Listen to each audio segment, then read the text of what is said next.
नमस्कार, एक बार फिर से आप सभी का स्वागत है। Episode number 12, question and answer and common challenges in research methodology. Research methodology series के इस आखिरी एपिसोड में आप सभी का स्वागत है। और सबसे पहले हम यहाँ पे आप सभी का धन्यवाद करेंगे कि आप सभी ने बहुत ही तत्परता और मेहनत के साथ इस मेथोडोलॉजी के सीरीज के इस आखिरी एपिसोड तक बने हैं।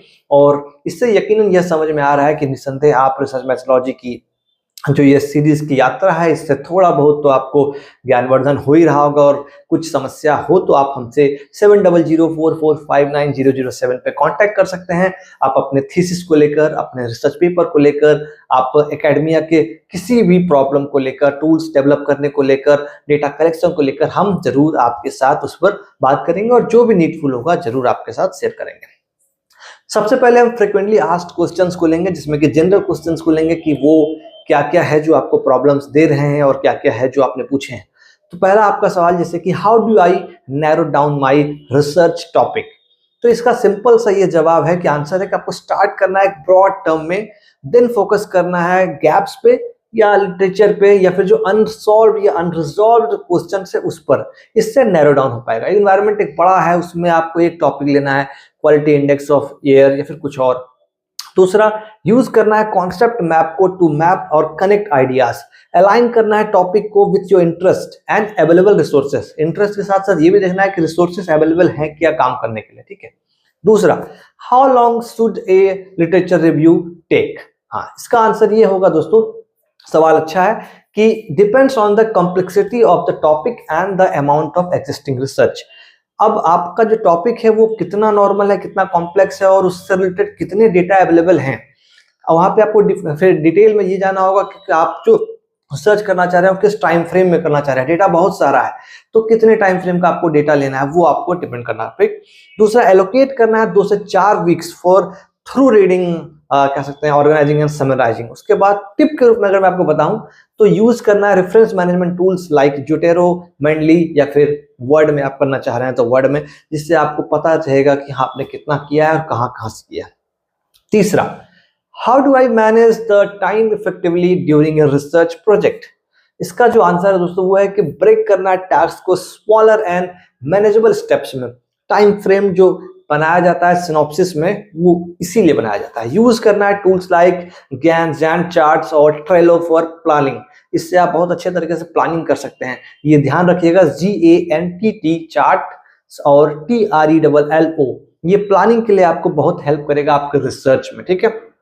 तीसरा, मेथोडोलॉजी एंड डेटा कलेक्शन को लेकर जो हमारे सवाल हमारे पास है वो आपके साथ साझा कर लेता हूं। जैसे कि एक सवाल है, how can I ensure my research design is appropriate. तो इसका जवाब सिंपल था दोस्तों, ये है कि ये मैच करना है आपको डिजाइन को आपके रिसर्च क्वेश्चन के साथ। जैसे कि एग्जांपल एक्सपेरिमेंटल है कि सर्वे है कि स्टडी है, टू योर रिसर्च क्वेश्चन, ठीक है।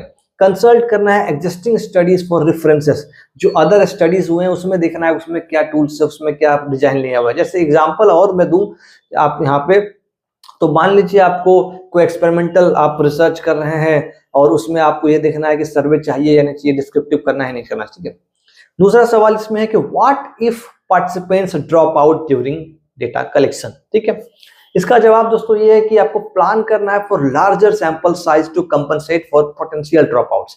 ये होगा डेटा कलेक्शन के दौरान, प्रैक्टिकली ये होगा। आप जिनके पास जाएंगे वो आपको प्रॉपर्ली जवाब दे ही देंगे, उनसे आप प्रॉपर्ली आपका जो डेटा है वो मिल जाएगा, कोई जरूरी नहीं है। इसलिए जो नंबर ऑफ डेटा कलेक्शन के लिए सैंपल्स का साइज हम लेते हैं वो ऐसा लेते हैं जिससे कि डेटा मैनिपुलेट ना हो, डेटा जितना हमें नीड है एटलीस्ट उतना तो रहे। मेंटेन करना है engagement by ensuring clear communication and incentives, ठीक है। अगला सवाल है, how do I handle missing और इनकम्प्लीट डेटा। तो इसका जवाब ये है कि आपको यूज करना है इंप्यूटेशन टेक्निक को, वो भी सेंसिटिविटी को ध्यान में रखते हुए, सेंसिटिविटी एनालिसिस को ध्यान में रखते हुए। अगर कभी डेटा मिसिंग है या इनकम्प्लीट है तो इंप्यूटेशन टेक्निक ये कहती है कि आपको जो अभी तक डेटा आ रहा है किसी एक पर्टिकुलर एरिया से, किसी एक पर्टिकुलर थिंग से, उसको ध्यान में रखते हुए सेंसिटिविटी एनालिसिस करना है। अवॉइड करना है ओवर रिलायंस और missing data bye documenting responses for gaps. Tools को यूज कीजिए यहाँ पे SPSS, R, पाइथन और हैंडलिंग करने के लिए मिसिंग डेटा को, ठीक है। बहुत आपके लिए फायदेमंद होगा ये चीजें। अब राइटिंग एंड पब्लिशिंग को लेकर कुछ सवाल हैं जो कि हम देख लेते हैं। जैसे पहला सवाल ये है कि what if my paper gets rejected. ये सवाल बेसिकली रिसर्च पेपर को लेकर है, तो आपको यहाँ पे यही कहना है कि डिस्करेज नहीं होना है। It's a normal part of the process, होता है, कोई जरूरी नहीं हर जगह आपको सिलेक्शन हो जाएगा। रिवाइज करना है बेस्ड ऑन रिव्यूअर्स फीडबैक, जो फीडबैक आया उसको रिवाइज करना है। कंसीडर करना है सबमिटिंग टू डिफरेंट जर्नल, फिर दूसरे को भेजना है। तो इससे कोई बड़ी बात नहीं है, सबका अपना अपना पर्सपेक्टिव है और सबका अपना अपना क्राइटेरिया है, तो आपको बहुत परेशान होने की जरूरत नहीं है ऐसी चीजों में। How can I improve my writing, ये एक अच्छा सवाल है और इसको आपको समझना होगा। यूज करना है simple, clear and concise language में चीजों को लिखने के लिए। एडिट करना है, प्रूफ रीड करना है मल्टीपल टाइम्स। इसमें आपको लगेगा कि हम महारत हो गया, ऐसा नहीं है। यूज करना है grammar tools like Grammarly and whatever जो भी ऑनलाइन अवेलेबल है फ्रीली या फिर पेड, आप उसको यूज कर सकते हैं। सीक करना है फीडबैक फ्रॉम पीयर्स और मेंटर्स, अपने क्लासमेट से, बैचमेट से, स्कॉलर्स जो हैं उससे आपको हेल्प लेना है प्रूफ रीड के लिए, क्योंकि कई बार हमारी अपनी गलती हमें खुद नहीं दिखती है। कुछ कॉमन चैलेंजेस है उसको आपके साथ शेयर करेंगे, उसके क्या सॉल्यूशंस हो सकते हैं वो भी आपसे शेयर करेंगे। जैसे कि लैक ऑफ मोटिवेशन और बर्नआउट, तो इसका एक चैलेंज है। लूज हो जाना इंटरेस्ट का और फीलिंग का, ओवरवेल्ड हो जाना, क्योंकि कई बार जब आप काम करते हैं किसी चीज में लगातार तो आपका इंटरेस्ट और वो हो जाता है, और तो क्या करें। तो यहाँ पे सॉल्यूशन आपके लिए यही है कि ब्रेक करना है टास्क को स्मॉलर चीजों में, रिवार्ड करना है माइलस्टोन्स पे, अपने आप को रिवार्ड करना है। ये करने के बाद हम यहाँ जाएंगे, वो करने के बाद हम यहाँ करेंगे, ये करेंगे। शेड्यूल करना है रेगुलर ब्रेक्स को एंड सीक करना है पीयर सपोर्ट का, कोई भी बैचमेट्स, दोस्त, फ्रेंड्स का आपको सपोर्ट लेते रहना है। डिफिकल्टी एंड एसेसिंग रिसोर्सेस में कैसे इस चैलेंज को कैसे आप वो करेंगे। लिमिटेड एक्सेस टू जर्नल्स और डेटा सेट्स को, तो अब हर चीज तो खरीद नहीं सकते हैं, हर सब्सक्रिप्शन काफी महंगा होता है। तो जो यूनिवर्सिटी के आपको कह सकते हैं सब्सक्रिप्शन से यूज करना है, या फिर जो ओपन एक्सेस प्लेटफॉर्म्स है लाइक पबमेड, सेंट्रल या फिर रिसर्च गेट, गूगल स्कॉलर, इसको आपको यूज करना है। रिक्वेस्ट करना है पेपर्स को डायरेक्टली फ्रॉम ऑथर्स विया मेल और एकेडमिक नेटवर्क्स, ये भी आप कर सकते हैं। अगर कुछ बहुत इंपॉर्टेंट है और आप सब्सक्रिप्शन नहीं ले सकते हैं तो मेल आईडी होता है, उन्हें रिक्वेस्ट कर सकते हैं ऑथर्स को, स्कॉलर्स को, वो आपको अगर उन्हें लगा तो वो जरूर आपको मेल करते हैं। Balancing research with others responsibilities, इस सेक्टर में जो चैलेंज है managing research alongside work, family and studies, ये सबके साथ है, कैसे मैनेज करेंगे। तो यहाँ सॉल्यूशन यही है, प्रायोरिटाइज करना है टास्क को, मेंटेन करना है स्ट्रक्चर्ड शेड्यूल, तभी काम हो पाएगा। ठीक है, यूज करना है टूल्स जैसे कि गूगल कैलेंडर और नोशन फॉर ऑर्गेनाइजेशंस।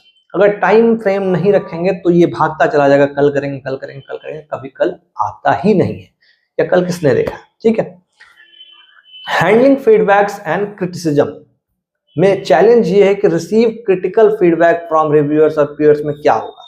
जब आपको बहुत सारे रिसीव कर रहे हैं आप, तो क्या करें उस केस में क्या करेंगे, फ्रस्ट्रेट हो जाएंगे। क्रिटिकल रिव्यूज जब आने लगेगा तो सोल्यूशन यहाँ पे यही है कि आपको अप्रोच करना है फीडबैक को as a opportunity for your research, for your growth, for enhancement of your writing skills.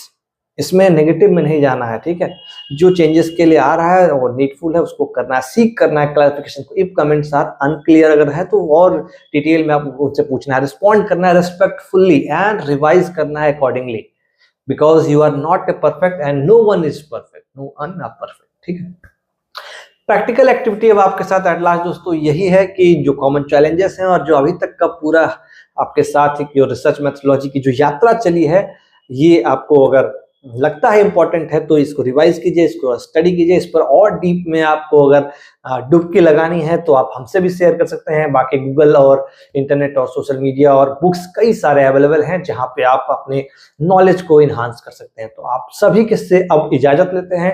यह रिसर्च मेथोडोलॉजी का जो सीरीज है यहीं पे हम समापन करते हैं। बाकी इसमें कई ऐसे टॉपिक्स है जिस पर वन बाय वन कभी ना कभी कुछ ना कुछ एक पर्टिकुलरली वीडियोस आते रहेंगे, टूल्स को लेकर, मेथड्स को लेकर, टाइप्स को लेकर, डेटा कलेक्शन को लेकर, सैंपल्स को लेकर, डेटा कलेक्शन टूल्स को, ऑनलाइन सॉफ्टवेयर्स को लेकर, आप कह सकते हैं रेफरेंस मैनेजमेंट सिस्टम को लेकर, प्लेगरिज्म को लेकर, मेथोडोलॉजी को लेकर, रिसर्च डिजाइन को लेकर, ऐसे बहुत सारे टॉपिक्स पे हम आगे भी आपसे जुड़ते रहेंगे। फिलहाल लेकिन यह मेथोडोलॉजी के रूप में जो सीरीज है इसकी समापन आज हम यही कर रहे हैं। आप सभी का बहुत बहुत धन्यवाद। नमस्कार।